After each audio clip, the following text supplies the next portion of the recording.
This Donovan Mitchell story has seemingly lit the Utah sports fan base on fire. In case you are unaware, Donovan Mitchell told Mark Spears that he felt like race was his biggest issue in Utah. And he point blank said, it's nice to look around the stands in Cleveland and see other black faces, to see people who look like me. And he said that was a major issue for him in Utah. Donovan Mitchell told a story about how he got pulled over by the cops and caught attitude from the police officer until he gave him his ID, and the guy then realized who he was. I mean, all of these things that we've talked about for what seems like so long now in Utah just won't go away. And I guess the issue becomes how much you as a human being buy into what Donovan Mitchell is saying. Because Don is saying that there is a complete and total lack of understanding when it comes to racial inequality in the state of Utah.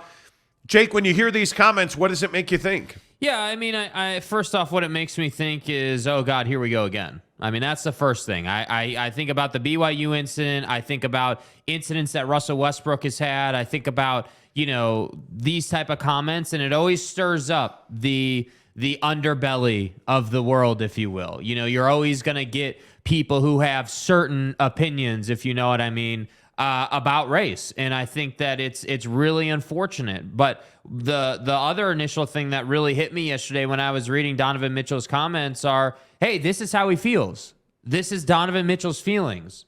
And for all these people on Twitter and for all these people who are coming out and saying, oh, well, he's just lying. Like, race inequality doesn't exist in our state. I think you're up in the night. I think you live in a bubble. I think you're a white guy living in a predominantly white state. That's what I think. And I think that you don't know what it means to be pulled over as a black man by a white police officer in Salt Lake City. You don't know how that feels, just as I don't know how that feels. So I don't think that we should be speaking on how Donovan Mitchell should or should not feel in his experience in the state of Utah. That's my first reaction. I don't think that we should be telling Donovan Mitchell, hey, dude, this is how you should feel, or hey, dude, like you're wrong for feeling that way. No, what it is, hey, he feels that way. And hey, Don, I empathize with you, man. I understand that's how you feel. And then if you want to say, hey, I disagree here or I agree there, okay, fine, that's your right as an American. But I'm really not here for the, hey, he's black, so that means he's lying crowd today. I'm not here for that today. And I think that we see that too often with BYU volleyball. We see that too often when athletes who are incredibly impactful in our community while they're here in the state, when they say things like that, I see too often people just saying, oh, well, he's lying. He's lying, right? And then it's funny how those same people are the people who are like, oh, well, yeah, sure, Black Lives Matter, but all lives matter. It's funny how that crowd comes in. So to me, it's a very frustrating conversation. It's a sad conversation. It's a conversation that gets blown way out of proportion on Twitter. And I also think that yeah, you're right. It does hurt the Utah Jazz. It does hurt sports teams in this state because does it get lost on anybody that it seems like more and more athletes who happen to be black and really good at what they do don't want to play in this state? Is that lost on anybody? Well, I think the biggest issue we have is our unwillingness, because we have the ability. So it's not the inability, it's the unwillingness of people to talk about this. And I look at, and I'm not going to read the heinous comments that were thrown around on Twitter yesterday about this. And maybe that's an indictment on Twitter. That conversation was had. Sure, I get it. But the truth of the matter is, when you look at this conversation, it's one that's vitally important for our state. It's one that's vitally important for our families and our children to have. And we don't want to have it. We are unwilling to have this conversation. And until that changes, we are always going to have people who are saying that Donovan Mitchell's a liar. One guy in particular on Twitter last night straight up said to me that this is not true. Donovan Mitchell's making it up. And it about like this traffic stop. Yeah. And about this issue, like Donovan Mitchell yesterday in this interview with Mark Spears talked about getting pulled over. And here's exactly what he said. He said, I got attitude from a cop until I gave him my ID. And that forever made me wonder what happens to young black kids in Utah that doesn't have the power to just be like, this is who I am. And that was one of the things for me I took to heart. So what is he really saying there? This is really important. He's saying, hey, if that happened to me, right? Rich, well-to-do, big public figure in the community. If that happened to me as a black man getting pulled over, what happens to the guy who is your average American working a 9 to 5 that just happened to go on a milk run to the store? Like, I think it's a great point. And I really don't like that people are like, oh, well, he's just lying. He's just making it up. That would never happen. That would never happen. That doesn't happen here. Like, what do you mean? Yeah, and I think it's just a lack of understanding. And I look at, I'm not trying to call people out by name, but I look at some of the comments that, were on Twitter last night, and I look at people saying, about, just what white men think black men experience. And that's what I really struggle with here is that, like you have a guy saying the only thing I really don't like is that he said, is that it's refreshing and a blessing to be around people that look like him. Feels like a step backward and definitely wouldn't fly for a white person to say the same thing. Because a white person would never be in position to say the same thing. We don't have, as white men, we don't have a full understanding. And really what we lack is empathy for what black men and people of color in this country go through. Facts. We just don't have empathy for that. We don't have understanding for that. And until we stop saying things like, oh, if a white person said that, well, a white person would never say that because we don't travel places and not see white people.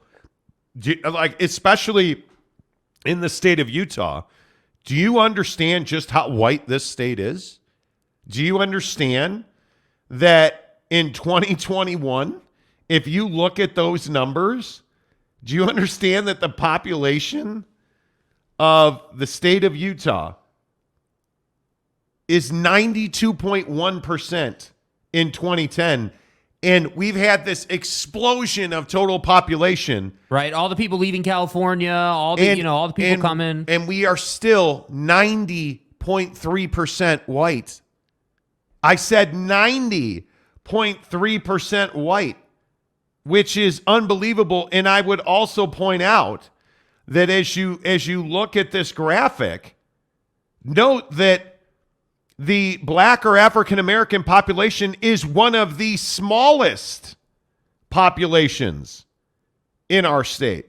So when you have a person of color, a person of brown skin saying, hey, I'm in Cleveland, it's nice to look in the stands and see people who look like me.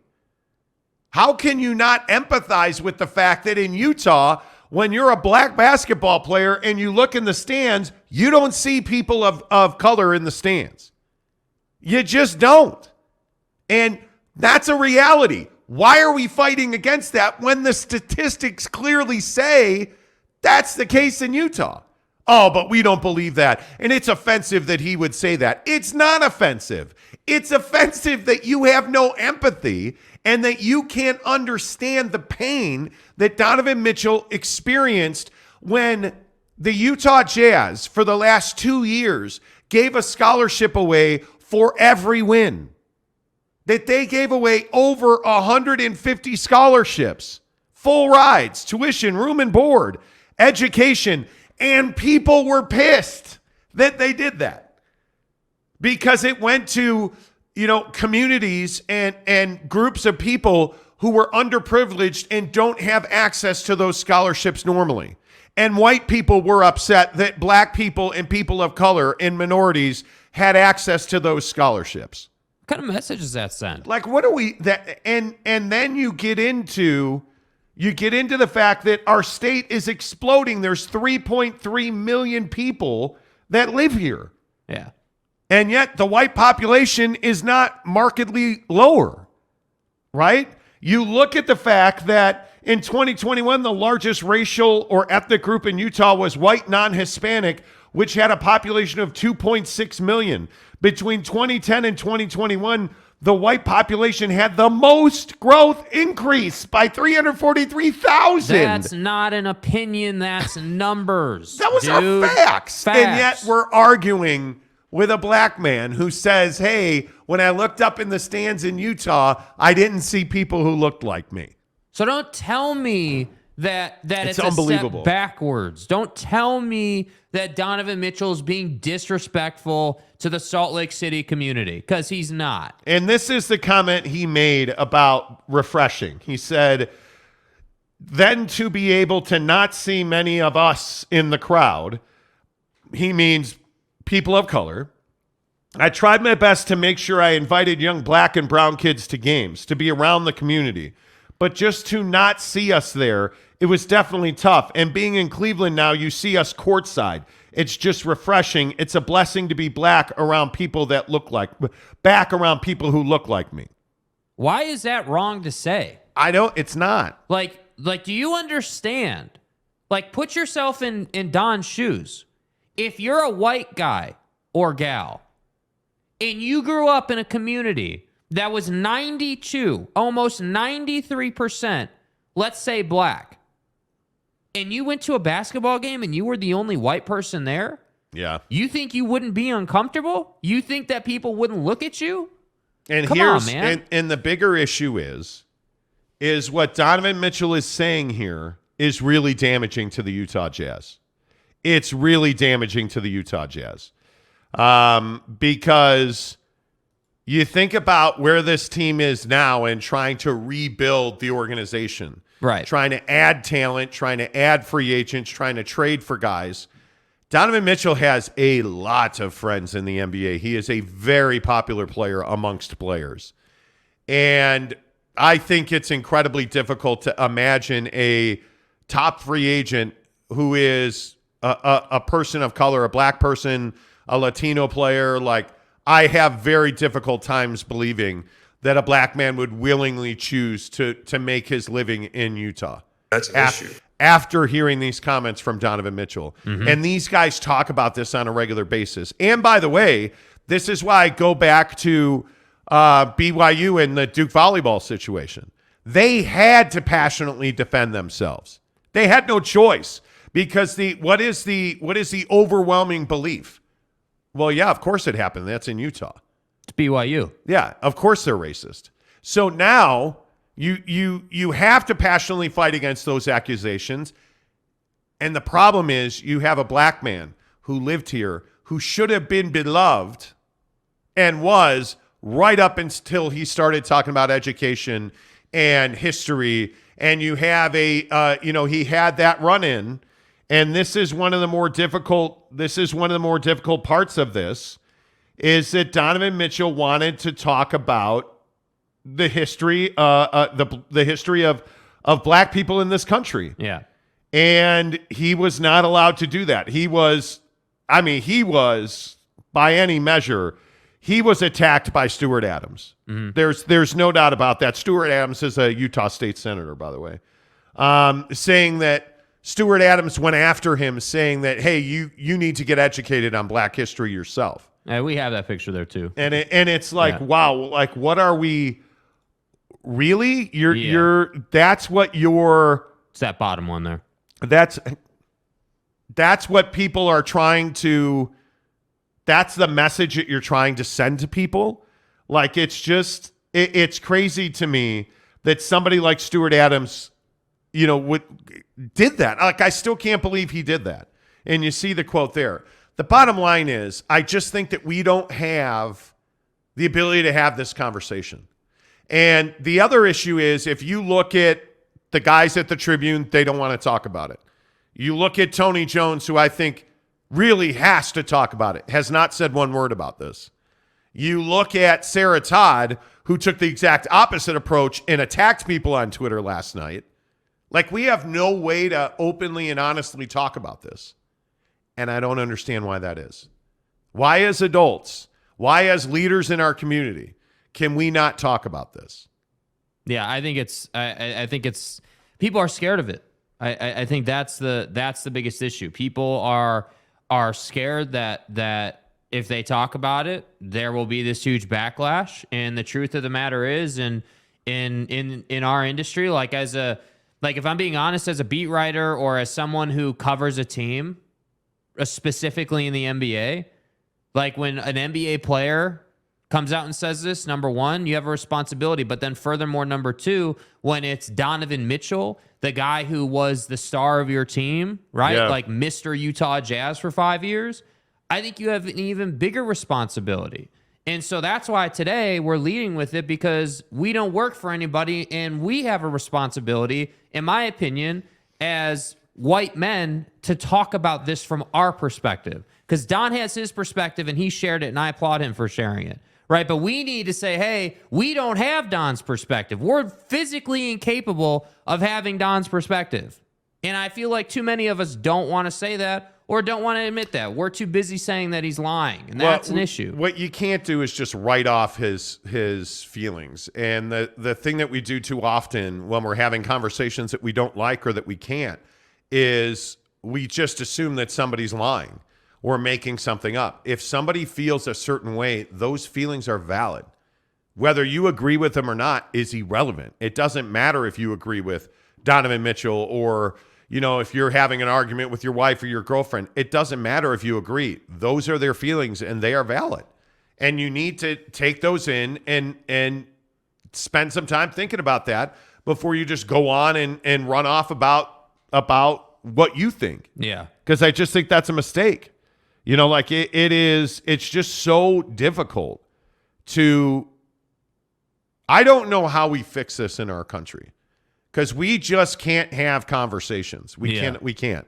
Whether it's about elections or Elon Musk or, it's incredible to me that we just can't openly talk about real facts, that we can't openly talk about what's truly happening, that we can't have an honest discussion about equality. And listen, if you're the person that on Twitter last night was running on and on about how black people don't belong in Utah, okay, hey, those are your feelings and they are valid. I don't agree with them.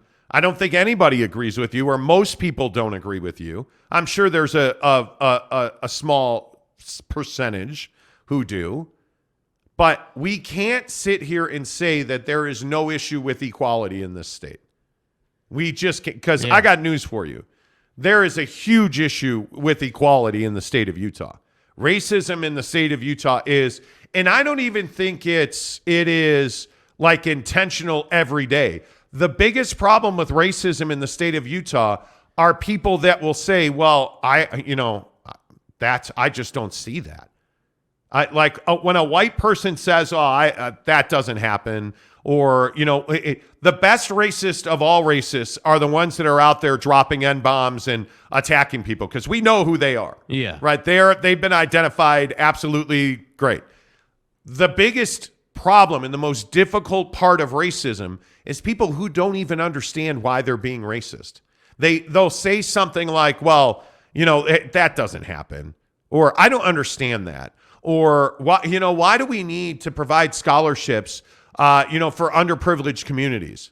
Why do it's the Black Lives Matter movement, right? Like, no matter what you think of the movement, not understanding the origins of the Black Lives Matter movement and understanding why Black Lives Matter was a really important moment in time in our country for black men and people of color, and the argument of, well, white people have problems with the cops too. Yeah, they do.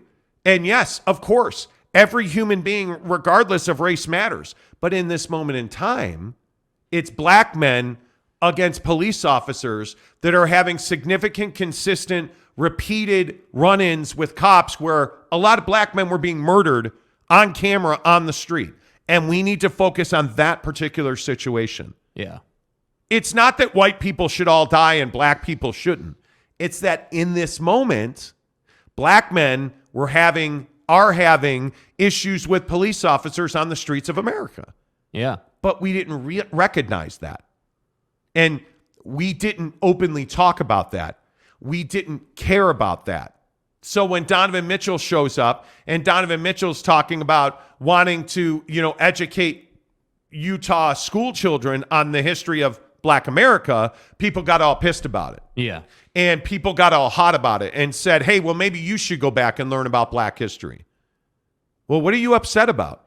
Why is it a problem to teach all students, not white students, not Latino students, not Asian students, not just black students, all students, about where black people came from, where people of color came from, and their plight and their struggle through slavery and the fight for equality in this country. Like the history of our country. We can't even have a discussion about it.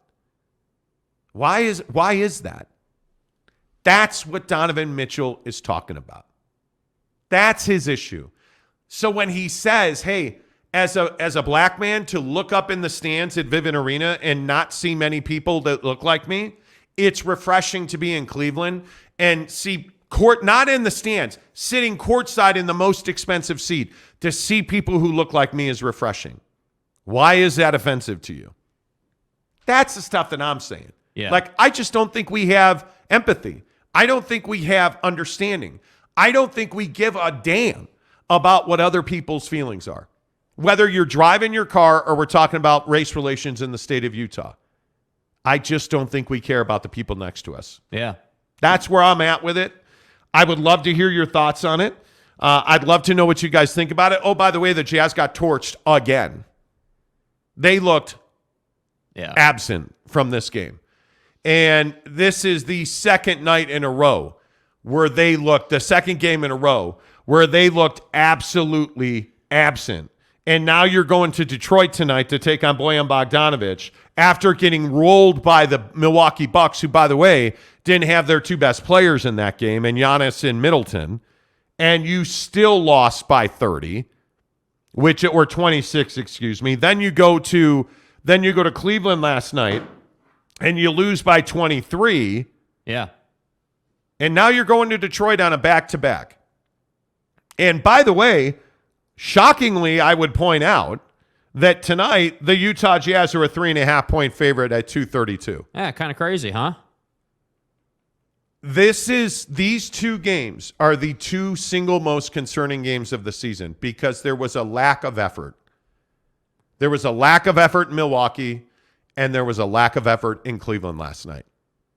And if you're a Jazz fan, this should be really scary for you. Because when you see a guy like Jordan Clarkson doing whatever he wants to do, just running around, doing whatever he wants to do, that's a problem.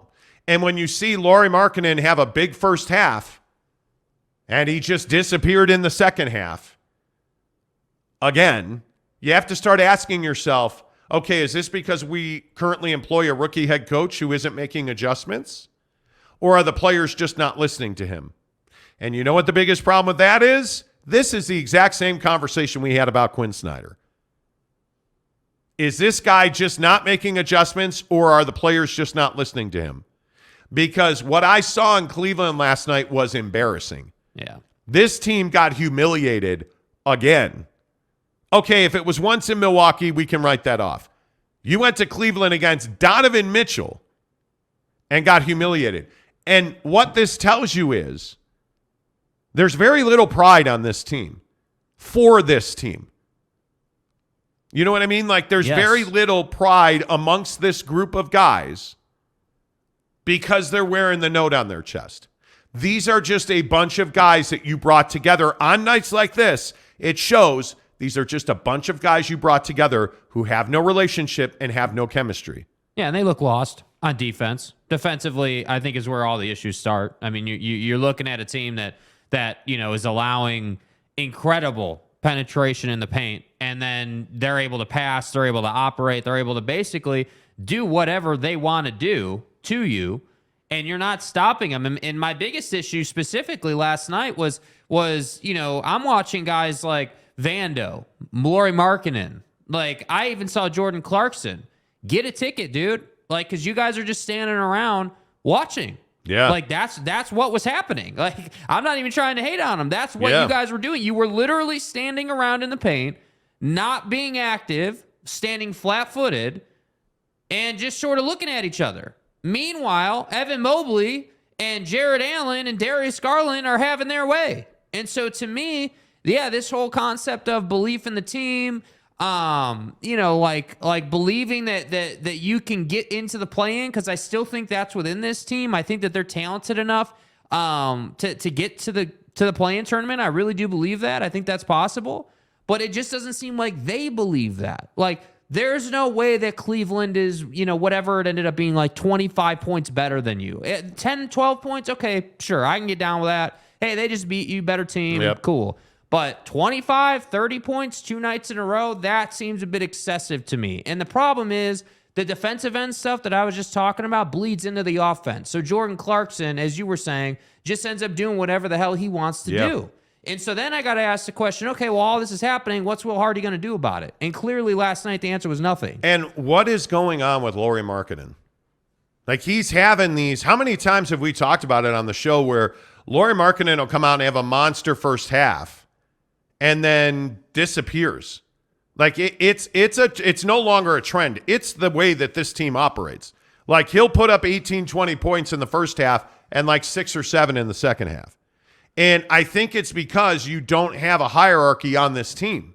Like, you can't go to Jordan Clarkson, apparently, and say, hey, Lauri's our number one. We need to run offense to get him sets. Mm-hmm. We need to get Lauri Markkanen the ball where he's most comfortable. And that's why you wind up in the second half playing in these fire drills where you have Jordan Clarkson running around, hocking up, falling out of bounds three-pointers, turning the ball over, getting into the paint, not getting any offense, like just guy playing one-on-one. And the other thing we need to talk about is Jared Vanderbilt is a disaster right now.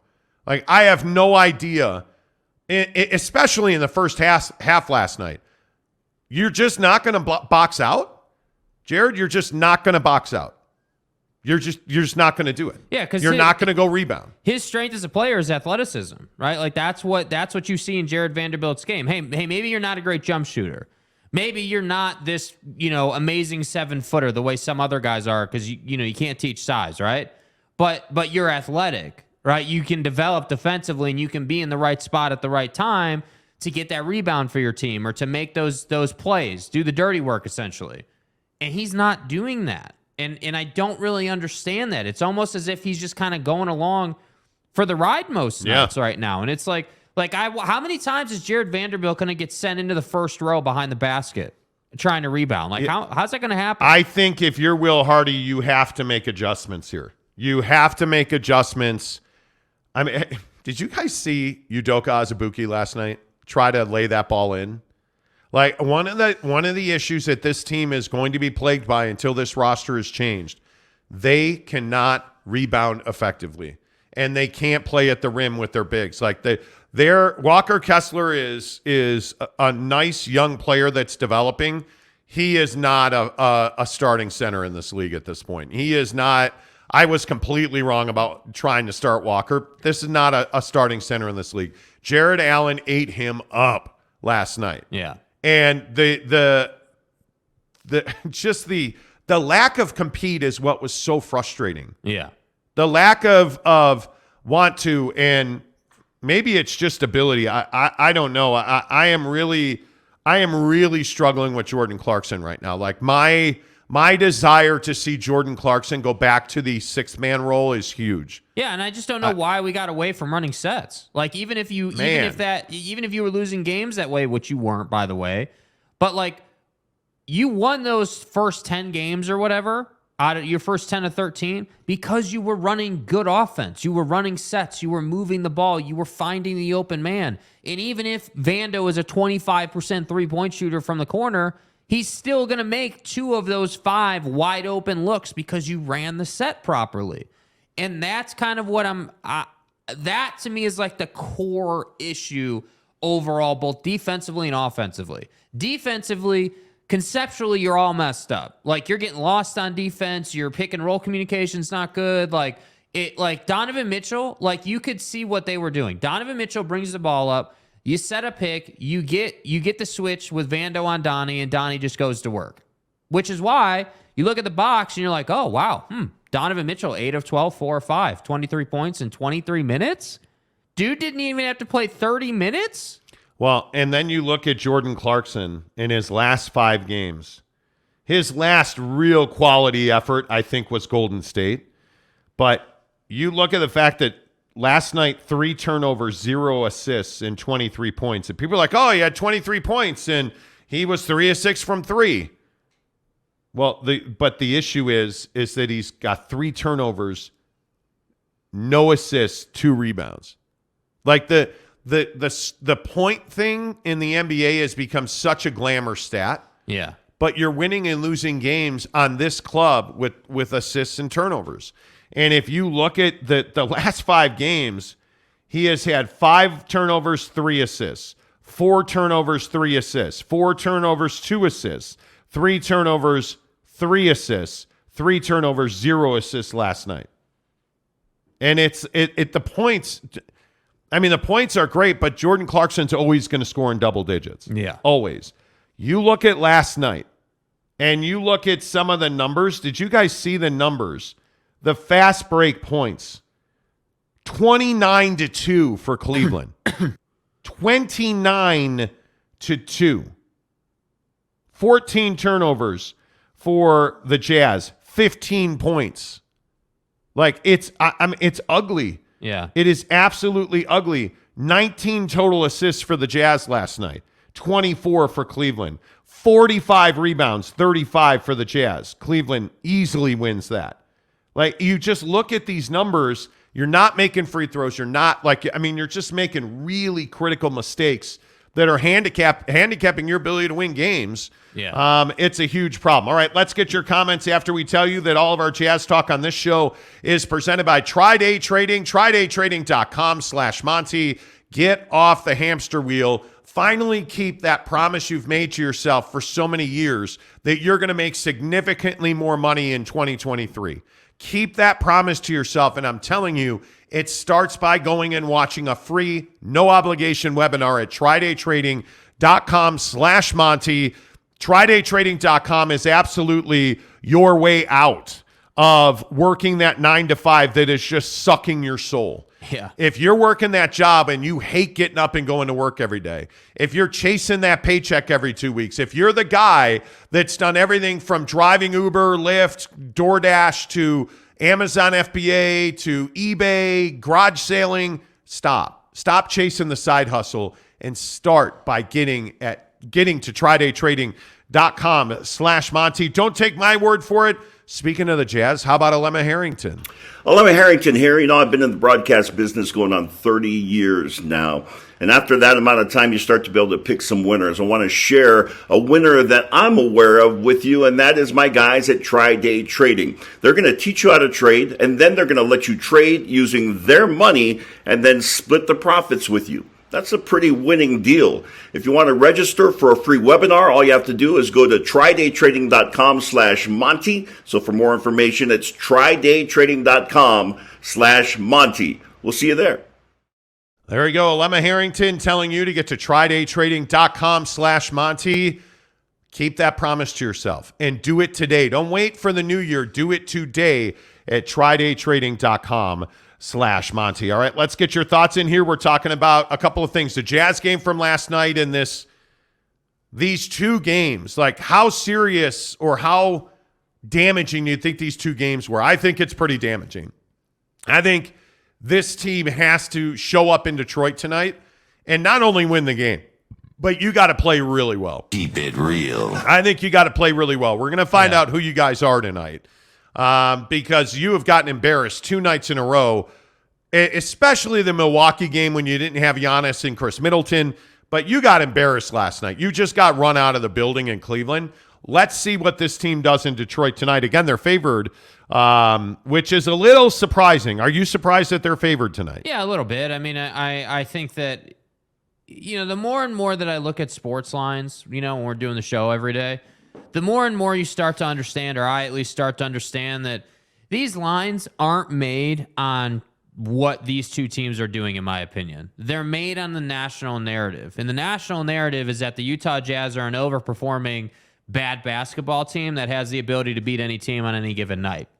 And I'm here to tell you, they have no business being a favorite in this game. Yeah, they I have would no agree. business being even with the Pistons tonight. So to me, it's like my biggest thing here, I know we got comments, is they're just not working hard. I don't see the effort anymore. And that's my biggest issue. I don't care if you're winning or losing, but at least come out here and do your job. Run the set, play the defensive concept, like do what you're supposed to do.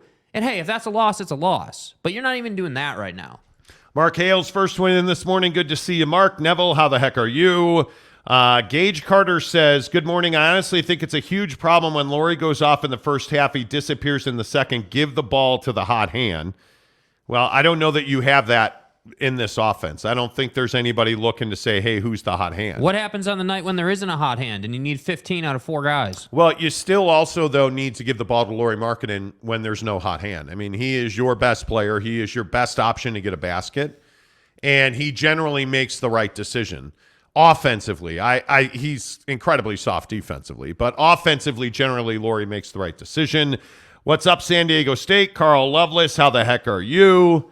Anton says, good morning from Finland. What's up, Anton? Jordan Brown, hey, guys, good morning from St. Jeezy. St. Jeezy. Hey, what's up? Arlington Bears, good morning, Chris. He says, small business owners never truly get time off. Ain't that the truth? That's true. It's true. Ain't that the truth? You're managing your business on a daily basis. Jonathan Eaton, you all have been grinding, but it's paying off. Hit the like button, almost 9K. Yeah, we're almost there. We're moving in the right direction. You guys have really smashed the curve, really, if we're being honest. Right now, we are at 8730. So 270 subscribers to go. Yep. And if we get that by the end of the business, 5 o'clock or the end of the day, if we sign on Monday, January 2nd at 9,000 subs, we will take you +1 to a Jazz game. Yeah. Against Donnie and the Cavs. We'll watch the game together. C says, raise your hand if you've been pulled over by a cop and caught attitude from a cop. I would agree with that. I think a lot of people have, but let's not lose perspective and say that the traffic stop for a white guy is the same exact traffic stop for a black guy. Yeah. Because it's not. I think everybody realizes that. BB, what's up? Don talked about race. The 99% of people that watch mostly black players play in the NBA don't want to be told about how they're racist. Well, I don't think he was saying that people that watch the NBA are racist. I think Donovan Mitchell was specifically talking about the state of affairs in Utah and the state of racial inequality in Utah. And I don't know why it's got to go to that. Why is it, and again, BB, I'm not trying to come after you specifically, but I see this a lot, with all due respect. Like, oh, Don is calling people racist based on his comments. He's telling white people in Utah that they're racist. And I just disagree. I don't think he's saying all white people are racist or all these people are racist or bad people. He's not saying that. The reaction should be, hey, yeah, clearly Don's had some bad experiences. It doesn't mean that hey, other people who are white males or white females haven't had some attitude from a cop when they got pulled over. Again, the core issue here is we're not talking about white people's experience. We've talked about that for 200 years. I think we can take 5 minutes to say, hey, dude had a bad experience. That is the fundamental thing here that you have to understand. Why are we so unwilling to empathize with Donovan Mitchell? That's just in the first 3 comments that we've read. Like, why are we so unwilling to say, you know what? Hey, this is a black guy. And ask yourself this question. You're a black guy driving a nice car in the state of Utah. And let's say in Salt Lake City. You're a black guy driving a nice car. You get pulled over by a cop. And how do you think that's going to go? Okay, well, let's just pretend that it's a regular traffic stop. Okay, put yourself in the driver's seat. Put yourself in the shoes of the black man. Are you nervous? I would almost certainly think you are. Have you seen this exact situation lead to the death of many people who look like you? Well, yeah, you have. Like, why is that so unbelievable? Why is that so? Why are you so unwilling to put yourself in that situation? To acknowledge that happens in this country. I am from a family of law enforcement, right? I have a lot of people in my family have served in the military and have been police officers. I can tell you that black men are treated differently. There's an assumption. There is a belief system in law enforcement. Why is that shocking to you? Why is that unfathomable to you? That's what I'm struggling with. Yeah. Because not every cop is a bad cop. Yet the comments want to say, well, you guys are attacking cops. No, we're not. Neither is Donovan. But if you don't believe that black men in this country are teaching their young kids, specifically their young men, hey, when you get pulled over, put your hands on the steering wheel. Oh, and by the way, if you don't, you're going to get shot in the face. Put your hands on the steering wheel. Man. Like, think about, do you, when you get in your car, ever think about where you keep your insurance card and your driver's license? Do you ever think about that? Black men in this country every day think about that. Do you recognize that there are black men in this country who get in the car in fear, and so they walk to the grocery store, they don't drive to the grocery store? That's a real thing, man. And that we refuse to acknowledge that is a huge problem. That's a real thing. Jordan Brown says Utah football has the most diverse program in the country built on love and family. And I don't disagree with that, but what's that got to do with the conversation? Yeah. What does college football have to do with the conversation? And feel free to explain it. C says BYU volleyball was proven to be a lie. Just throwing that out there. Who said it wasn't? Again, what does that have to do with the conversation? So you notice. And I want to keep pointing this out as we go through this because I think it's really important. We're not getting comments that say, wow, Donovan feels that way. That's really unfortunate. He feels that way. Yep. San Diego State Aztec says, I'm going to count the number of comments today where unconscious bias rears its head. However, the conversation needs to continue to happen. And that unbiased, that unconscious bias is so damaging to our community. It really is. Sean Mierzinski, this is from someone outside of Utah. I'm not surprised, unfortunately. I don't think people, especially in Utah, understand what he's saying, but also don't think Utah is the only place like that. Oh, it's not. Oh, it's not at all. It is not at all. If you go around this country, racial inequality is a consistent problem. It is. There's no doubt about that. Jordan Brown says, let's not get into the BYU racist or not. Get into it or not, it's here. Yeah, the problem is with all of this, you can never overcome perception. Whether it's reality or not, you can never overcome perception. Because what somebody perceives to be the truth is, in fact, the truth. There is a perception that BYU is a racist institution. So guess what? It's a racist institution until it's not. You can keep saying, this is the BYU volleyball thing.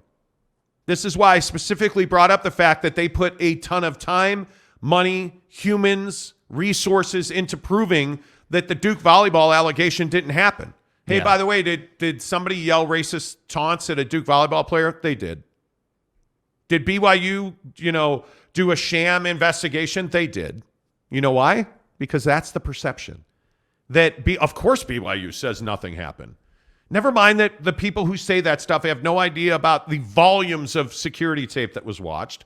Never mind that not a single person in the stands heard it. An exhaustive, expensive, no time, money spared to get to the bottom of that situation. It doesn't matter that never happened. We know it never happened. The damage is done. Yeah. It's over. BYU is a racist institution because that's the perception around the country. Yep. Right? That's why Dawn Staley in South Carolina was so damaging. That's why Donovan Mitchell saying, hey, it was tough to look in the stands in Utah and not see people that look like me. Do you know how damaging that is?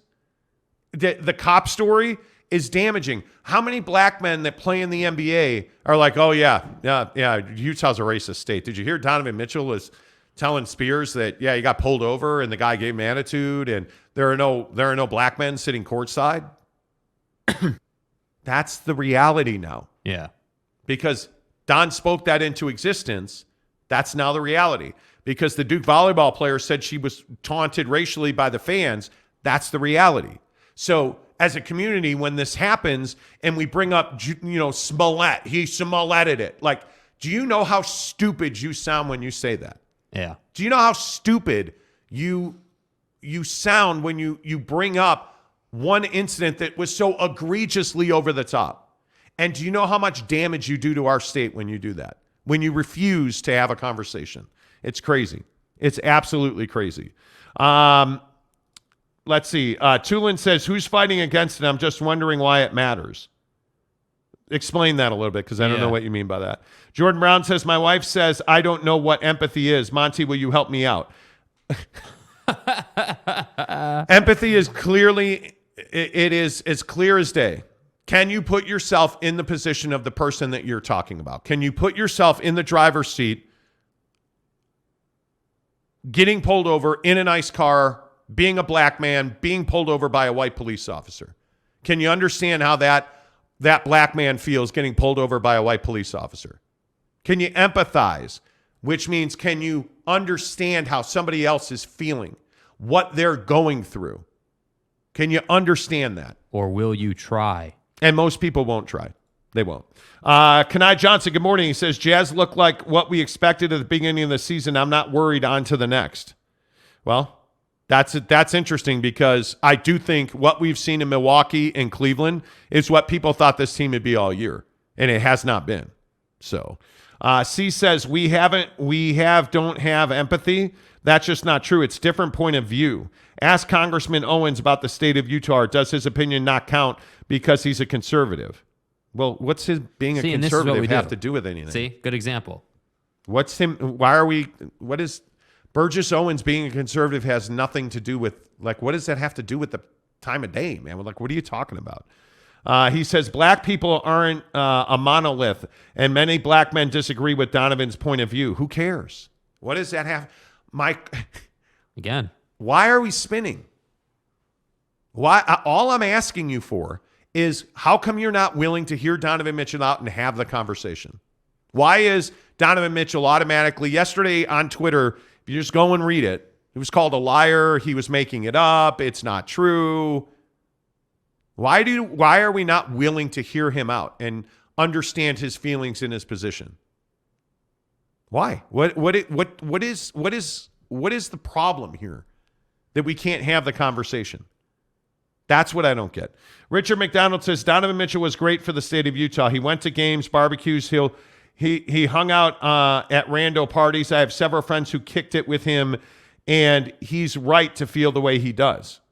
I think Donovan really made an effort to try and to fit in. See, and I respect that comment.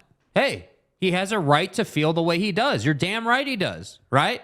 And just because, some of these comments disagree with him, like, that doesn't make you some horrible person, but you're missing the point here. It's not really about whether you agree or disagree with Donovan. The greater point here is what he just said. Perception is reality. Yeah. 3 months from now, when you're upset that no free agents or no trades are done, for big stars to come to the Jazz, when you're upset that doesn't happen, maybe ask yourself why. Right? It's not a secret. Yeah. I just don't know.